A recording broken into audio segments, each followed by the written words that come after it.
Hi guys, আজ হচ্ছে শুক্রবার আর এখন ঘড়িতে বাজে সকাল 10টা।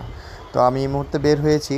তো কিছুক্ষণ আগে একজন ফোন দিয়েছে আমার, যে হচ্ছে অপু চাইল্ড কেয়ার থেকে শাকিল ভাই বললো যে ভাই আমার ম্যাডামে কফি খাবে, তো চলে আসেন তো আমাদের তিনতলায়। তারপর আমি চলে আসলাম তিনতলায়। উঠতে উঠতে তিনতলায় এসে দাঁড়ালাম। তারপর শাকিল ভাইকে বললাম যে শাকিল ভাই আমি চলে আসছি। তারপরে উনি চলে আসলো কাপ নিয়ে। তো এখানে হচ্ছে যে এক নুসরাত ফারিয়া ম্যাডাম, উনি প্রতি শুক্রবার আসে। উনি আমার কফিটা পছন্দ করে এবং প্রতি শুক্রবারই উনি আমাকে কল করে আমাকে কফি দেওয়ার জন্য।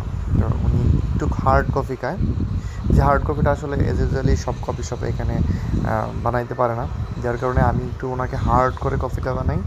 সুগার উনি কম খায়, তো ওনার কাস্টমাইজ অনুযায়ী আমি কফিটা বানিয়ে দিই। তো কফি বানাইতে বানাইতে সাকিব ভাইয়ের সাথে অনেক গল্প করতেছিলাম ম্যাডামকে নিয়ে। তো তো দেখেন কফিটা, কালারটা দেখেন।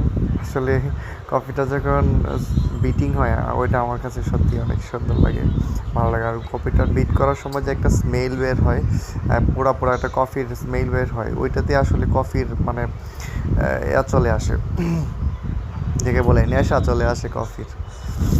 সো কফি বানানো শেষ। তারপরে শাকিল ভাই আমাকে বিল পেমেন্ট করতেছিল, কিন্তু টাকাটা একটু চিরা ছিল।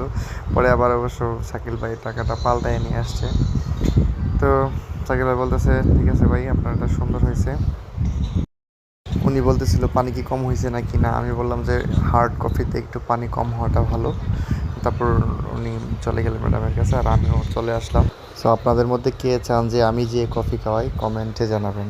টাটা।